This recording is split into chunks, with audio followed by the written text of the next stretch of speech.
Welcome to Talk About Games. I'm the games editor and resident newbie Rishi, and with me today we have a very special guest. We have the product head of ESL India Premiership, Aditya Shah, who's also been, aside from the corporate sounding name, one of the long-standing members of the apparently growing esports community of India. And that's what we're here to discuss today, the state of esports in India and what you can expect in the months, years and weeks to come. Reason being, we've had a lot of people write in asking us to discuss what's been going on because we've had a lot of companies saying that they're the first in India in esports. And we're here to break those myths down. So, thank you, Rishi. It's nice to be here. So, yeah, Aditya. Tell us, what's the history of esports in India been like? Where has esports actually started? Because we're seeing a lot of companies like UCypher, Platonia, Corbex saying that, they're the first in esports. They've been doing things for the first time. But I do believe the history of esports in India goes back, I think, almost 10, 20 years at this stage. Probably 20 years, yeah. Like the things I can remember is when I started playing professionally as well. So I used to play professionally, even for Team Brutality towards the end. Okay. And it was 2004 when I played ESWC, and there was also Blitzkrieg. There were tournaments by so many people actually back then. So professional esports in India has existed for a really long time. We had WCG going on from 2001 or 2002, I think, all the way till 2007 when they went bust internationally. Yeah, so WCG, for those of you who don't know, are the World Cyber Games. They were brought into India by a company called India Games. That was later bought by UTV, and then UTV got bought by Disney. And along the way to that path, they decided to bring in esports with the World Cyber Games. That was also broadcast on television as well. So, and that was back in 2001, 2002. And which games were played at that time? Counter-Strike 1.6, there was FIFA. So, point is, as you can see, yeah, it's been going on since 2001. But the other thing is, we've also seen, aside from, companies like ESWC, aside from WCG, we've also seen Microsoft and Reliance try their hand at this at one time. Reliance also, I remember with their web worlds and Zapax eventually, they used to host Unreal tournaments. Yeah. It's a very, okay. Anyways, but UT tournaments and I in fact participated in them as well when I was really young. And it was fun. It was, at that point, I think the Reliance tournaments were more about fun to everyone as well, because they weren't the really existing esports titles in like Quake and Counter-Strike. It was UT. It was completely out there. Like, you never thought it was really competitive. Sort of like PUBG right now. Like, you kind of questioned whether it was going to be competitive or not. Interesting. So, as you can see, back in the day, while there was a lot of esports that was going on, a lot of it was also unorganized. A lot of it had different titles like Unreal and Quake. Now, if you look at what's going on, we're seeing Counter-Strike, Global Offensive, we're seeing Dota, to some extent Clash Royale as well. In fact, when we had spoken to the head of ESL India, Akshay Rathi, he did say that Dota 2 and Clash Royale see almost a similar level of participation. So where do you see esports going? Do you see it being more mobile focused? Do you see it continuing on consoles, PCs? Where do you see it? I can tell you about us at ESL at least, at Nodwin Gaming. We are trying to focus eventually at the end towards the second half of this year towards mobile as well, because the numbers come from there. It's simple as that. It's easy to participate, right? You just pick up a tablet, you pick up a phone.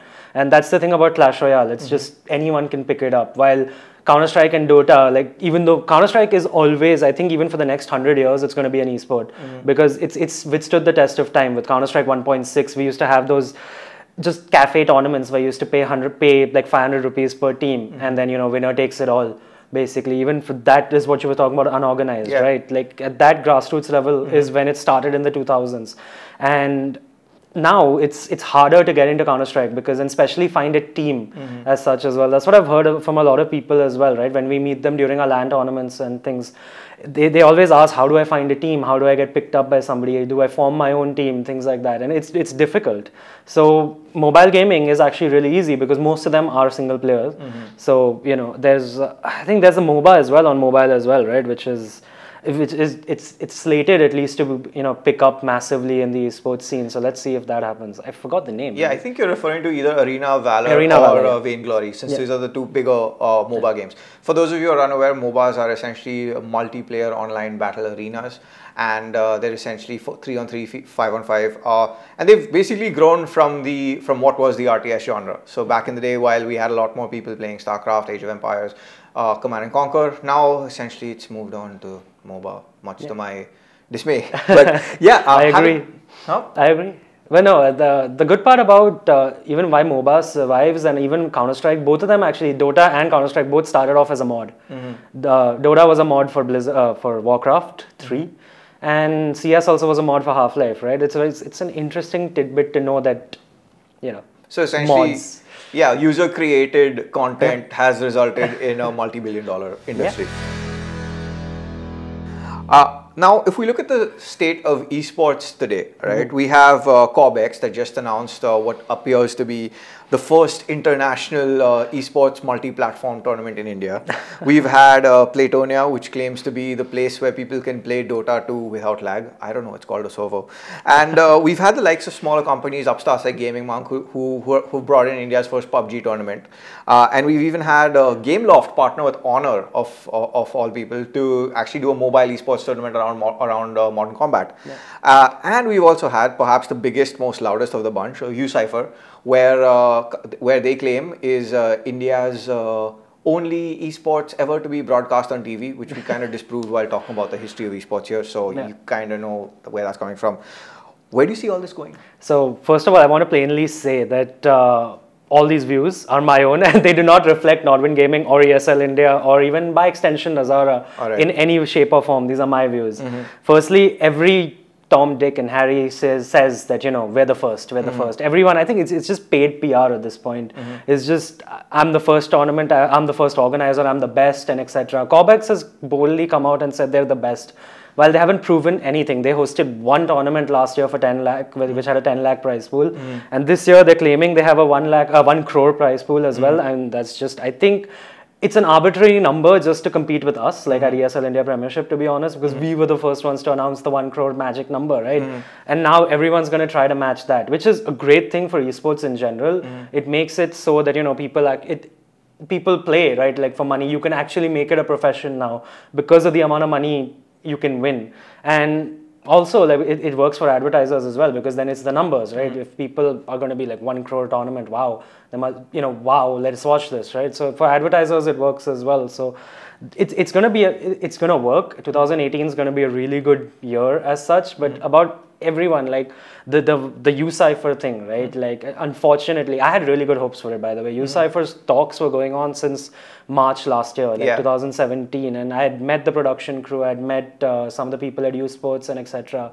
And all great people, but I think eventually what they promised out of it, like I'm glad, like ESL India saved me from it, to be honest, because I would not be I do not want to be associated with it anymore, considering what they've done with the episodes. It's not esports anymore, it's a roadies show. It's fine, it's a get rich quick scheme for UTV, USports, whoever, and it's great, it'll work, because there are a lot of people who like to watch, you know, roadies and Splitsvilla and whatever, and they'll enjoy it. They've hit that target audience with MTV. But for us, we want to go more towards like sports and esports. We want to prove that esports is a sport, and it's happening slowly throughout the world. And I think even in India, we partner with CII for India Gaming Show, and we're working with them to get the government to recognize esports as a sport, you know, instead of gambling that it comes under right now, which is interesting, so to speak. Yeah, I mean, as you can see, there are two divergent approaches to esports. One is obviously the approach that ESL, Corbex are going with, which is more in terms of, you know, trying to bring it to some form of legitimacy and perhaps under some amount of regulation, hopefully not. And on the other, we have UCypher's attempt at it, that is, well, pure entertainment, and which is amusing to say the least, because I mean, at least if we look at the numbers on Steam Spy, if we look at the numbers on computer hardware, and if you look at how well the sales of industries that are running parallel to esports and gaming in general are going, they seem to be at the same trajectory. We haven't seen too much of a change. And a lot of it also has to do with the fact that, yes, buying power becomes a problem. We also have seen situations where cryptocurrency has put a dent in what PC gaming sales could be, what PC hardware sales could be. But then, and while these are some ways to track what most people like to call return on investment or how well an industry is doing, what's the engagement numbers like?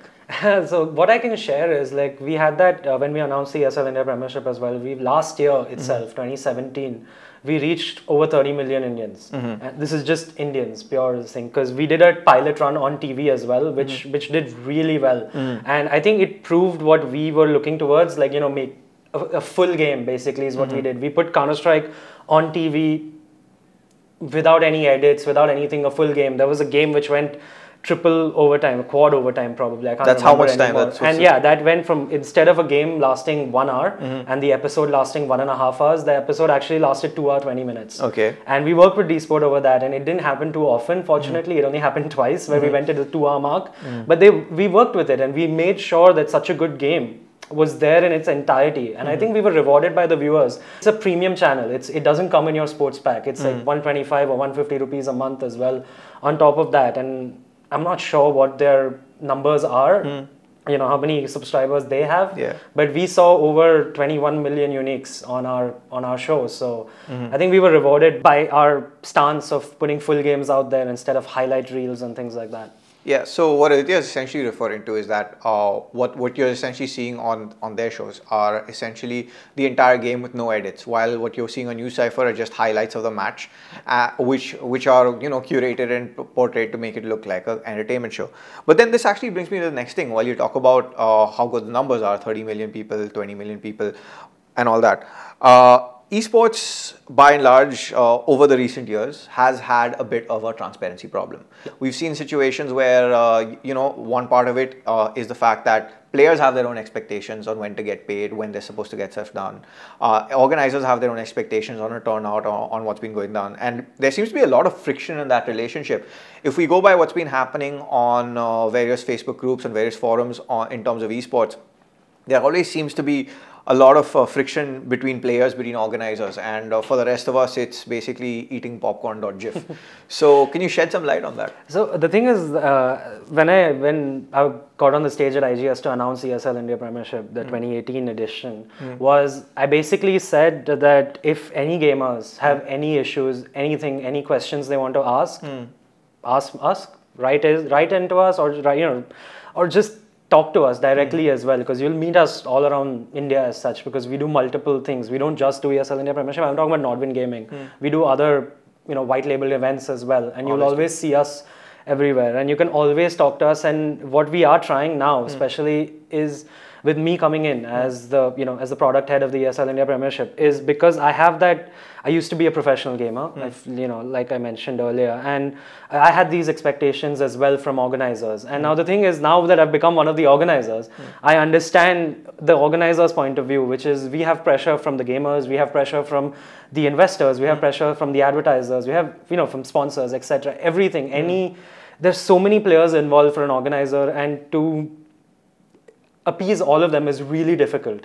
But I still think that even last year, towards the end of last year, we were really transparent about everything, and I think it's worked, because I think the complaints by gamers have gone down eventually. I think even other tournament organizers have started taking care of the gamers better. They've started taking care of the agencies and the, you know, sponsors and everything a little bit better every year, and I think we're going to consistently improve. And I can say, as the, you know, as a sort of representative of ESL India right now, even though these views are mine, I am going to be much more open than everybody else in the industry about it, because like you said, there is a transparency problem. There was a transparency problem all the way from 2007 all the, you know, to now, like to 2017. Nobody knows what's going on as such, and I think I want to change that for sure. I want to be transparent. I mean, having said that, we've had, I mean, a lot of anonymous tip-offs, anonymous complaints about, particularly to do with the prize money, where prize money is held back, where prize money isn't given on time, and in some cases, and we've seen this in past events, and something you can check out in the description of this video, about, we've had events in the past where prize money was promised and never even given. We saw that with Video Game Fest 2015, I think, or the 2016 edition. And we've even seen issues with the Indian Gaming Carnival in the past. Now, what's the reason for any delays in terms of prize money for the players? About VGF 2015, by the way, I was actually a participant at that point. I was competing against Brutality in the final with my older team, and no, we were paid pretty fast. It was like 30 days. They told us. They said the check's going to take 30 days to clear, and, you know, to deposit it on this day, and we did, and it cleared. It was that wasn't a problem. VGF 2016, I don't have an idea about it, because I was busy at the time. I didn't play the tournament. But I think a lot of these accusations are baseless. They don't really, you know, like, there's a process. As an organizer, I'll tell you, there's a process when it comes to giving out prize money. We need information. The government needs information. We need tax information from you to give you the money, right? And there is a turnaround time because it has to be approved by a CA or something or the other. There's always a turnaround time, and it's always been mentioned that it's going to be 30 days, 45 days, 60 days, whatever, but it's always mentioned. And I think everyone I know of has really paid off their prize money immediately. And gamers make mistakes in their forms, I can tell you that as well. And then that delays things, and that irks the gamers, and we can't do anything about it. That is going to delay the process because you can't give out big sums of money without due process. So as long as they do their part perfectly, I think every organizer will do their part as well. A game like PUBG has the appeal to become an esport. Do you think a game like FIFA has the chance of graduating from what seems to be, restricted to cyber cafes or small online tournaments to scale? What's the problem from seeing other bigger games to scale, other games to scale on terms of esports? Why is it just restricted to Counter-Strike and Dota? Counter-Strike 1 is really easy to understand, right? That's the thing. Like there are 5 people on either side. You pick up a gun, you kill people, or you plant a bomb, defuse it, etc. It's very easy to understand.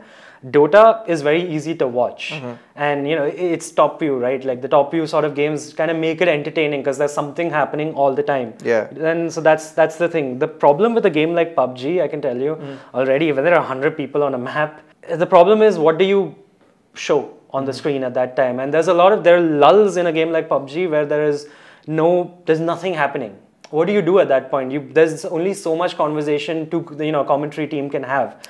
And also with PUBG is as a viewer perspective, it's hard to watch, I would say, like because it gets a bit boring unless you're personally invested. Like there was an Indian tournament which I took part in for I think it was Gaming Monk, who had it, and that was fun. Like I was personally invested, that's why I watched it, even though the quality of production wasn't high up, but it was still, because I was invested as a player, I watched it.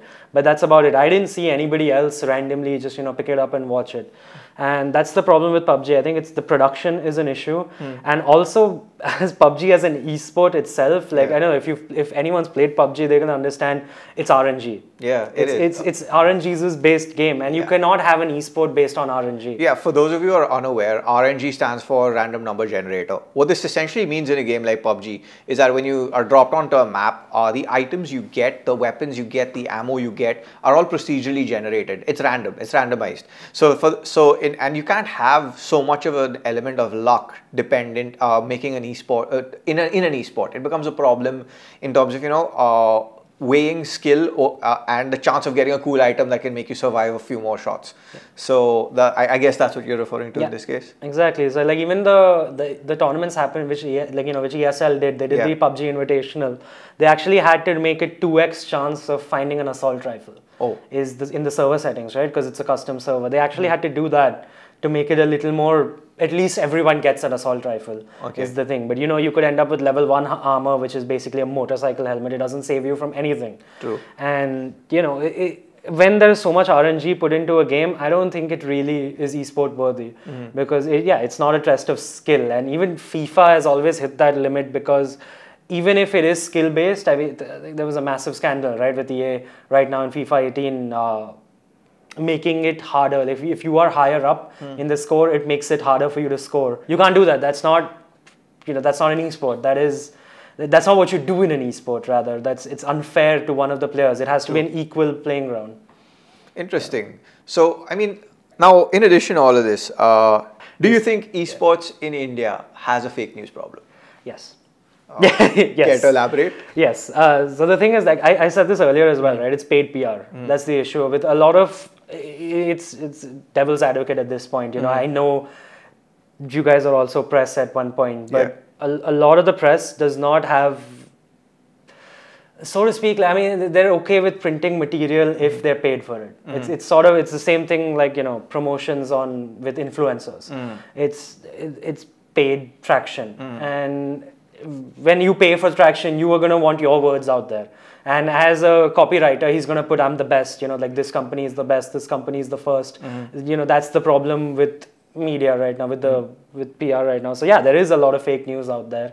And it works even not from just the tournament organizer point of view, even from gamers' sides, like somebody puts up something on Facebook, suddenly it gets slightly viral, and then it gets picked up by a bigger company, like by a bigger website, just trying to get more clickbait, basically. Just get link, like posting an article as link bait is what is happening. So there is a lot of fake news, and I really hope it's not something organizers can do about it. It's the industry, right? It's how press works. A lot of the press works, not all of it. There's nothing you can do about it, and I hope it reduces, and I hope the only thing you can do is spread awareness, so that at least the readers know that okay, this looks too scripted for a news article, All right.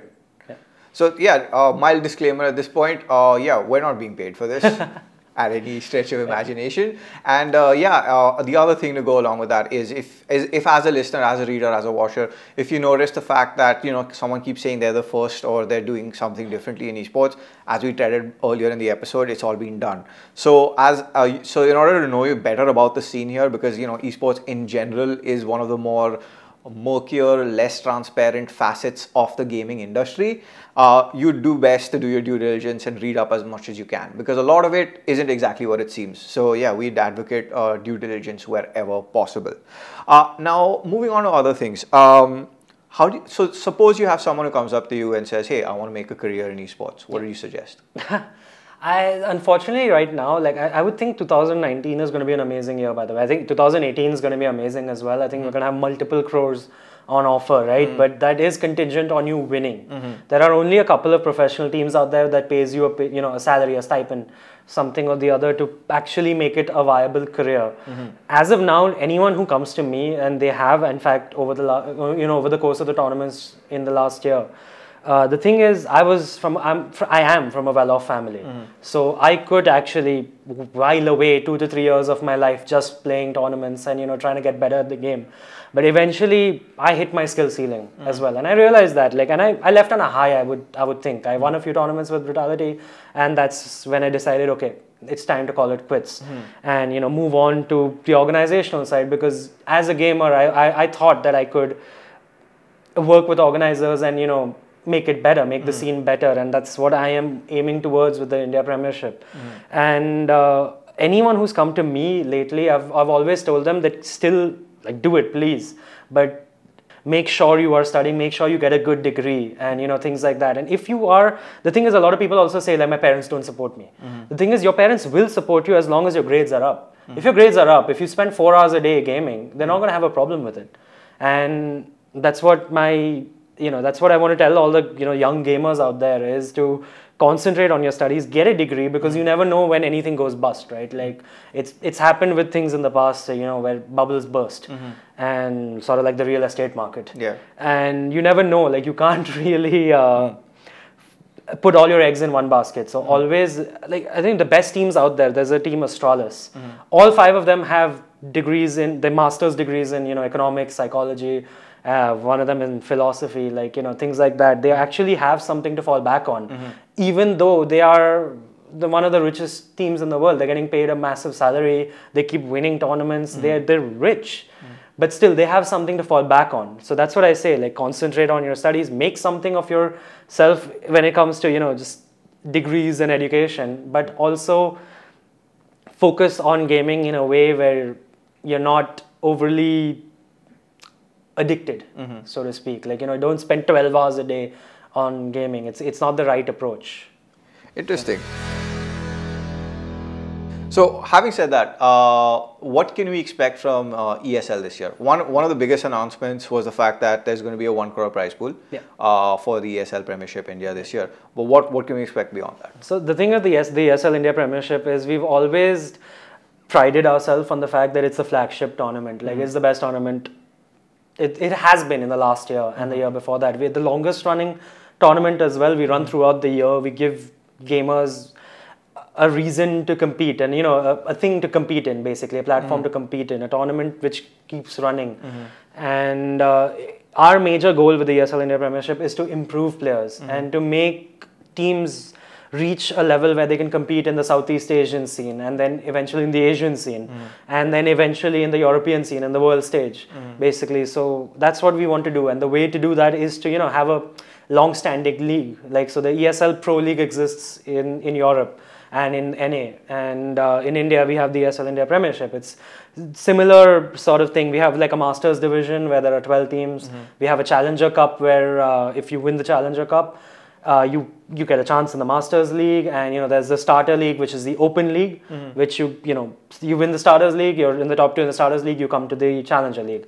The Challenger League, you're in the top 4, you go to the Masters League, things like that. So you progress, you become better over time, and that's what we've always focused on the Premiership, is to empower players to become better. And not just for the viewers, like have it for the players as well. And of course, our production quality has improved, I think, 5-fold since 2016, because we've dabbled in TV as well last year, and we're going to continue doing it this year as well. And it's all getting better slowly but surely. That is the thing. That's what we're focusing on. And yeah, the 1 crore is basically that kind of number to make more players participate and to give it more legitimacy, right? Like and because we've seen the viewership numbers as well, like it warrants that sort of prize pool. All right. So I think probably our final question for the day is now we're looking at a situation where organizers and players particularly organizers rather, have to balance between what you're saying, right, in terms of ensuring that people grow in skill. And at the same time, they have to ensure that each match is great to watch, because hey, if it's not great to watch, why would you tune in? So how do you balance that out? If you are playing in the same skill level, like what I'm trying to say is hence we have the Starter, the Challenger, and the Masters, right? A Starters team will get destroyed by a Masters team. It's simple, and that's not a good spectacle watching. Like Counter-Strike is a 30-round game, by the way, and it's 16 to win. And you win 16 rounds, you win. And so I'm just taking Counter-Strike as an example at this point. If you see a 16-0 game, yeah, it's exciting. Like you'll see one player going nuts probably because there's such a massive skill gap. But that's not good for spectators, right? It's good for fans of a specific team. Like they're happy seeing the team they're supporting wrecking another team. But it's not really a spectator sport at that point. It's not spectator friendly. So hence, a starter team playing against another starter team will always be exciting because they're at the same level. The same thing for the challengers. They will always be at their own, they'll be at the level. And of course, there will be some teams which are better. And if you're better, you move on to the Masters. And that's when your true mettle is tested, right? And that's what improves the viewership part of it. Like it keeps it exciting to watch because the games will be close and things like that. Of course, Dota, on the other hand, has a bit of a very skewed player base, so to speak. It's basically noobs, and then there's the professionals. There's no middle ground where there's the semi-professionals, and it's really difficult. And I'm not trying to bring any players down at this point, but the thing is they have to improve as well. Hence the Starter Cup, right? So the Masters team, even the Masters League actually has last year had this problem where there were just 2 or 3 teams right at the top of the Masters League, and the rest of them they have no chance in hell against the top 3, and that's something which we're trying to improve on as well, because you don't want one-sided games. You don't want a Dota game where a team has 20 kills and it's over in 22 minutes. A Dota game is supposed to go on for 45 minutes to an hour to make it exciting. Or of course, there are games which even in the international which have ended in 25 minutes, but again Dota is a game which is sort of won or lost in the in the picks and in the draft. Yeah. So you kind of get an inkling about how the game is going to go depending on the pick and the draft as well, and hopefully that improves in Dota as well, because that's the thing, right? If you increase the prize pool and if there are multiple tournaments out there, like even Corbex, it's great. It's welcome competition for us, to be honest, because we want to keep being the best. We want to make sure we are up there, right? And somebody else competing with us, and if they do something better, yeah, we'll do it better as well. Sort of like Apple, right? If Android does something, Apple does it better. It's sort of like that, Yeah, I don't want to open that can of worms right now, but it's sort of that, that sort of thing. If there's something we've missed, a competitor will make us do it better, and it's a great thing that there are multiple tournaments coming up right now, and multiple tournaments claiming to have a 1 crore prize pool as well. And I'm saying that because Corbex has just announced 10 lakhs out of that 1 crore. I want to see what happens with the rest of the 90 lakhs. But yeah, it makes more players participate, these, the bigger prize pools, and it'll help the team and overall the scene improve as well. And hence, as a spectator, it'll be spectator friendly as well, because it'll be more exciting games. All right. So yeah, I mean, if you think about it, the state of esports in India is all about getting good, or get good if you're a fan of Dark Souls. And that's all we have time for on this episode of Talk About Games. Thank you ever so much for watching. If you made it this far, mad props to you yet again. And follow us on Facebook, Twitter, YouTube, Instagram. And no, I don't think we have an Orkut page. Don't we, Gagan? No, we don't. Okay. And do hit the notification bell to know when videos go live. And also do check out Transition, our weekly gaming podcast, as well as a certain little site on the internet you may have heard of called gadgets360.com for all the latest in games, tech, and everything awesome. Thank you.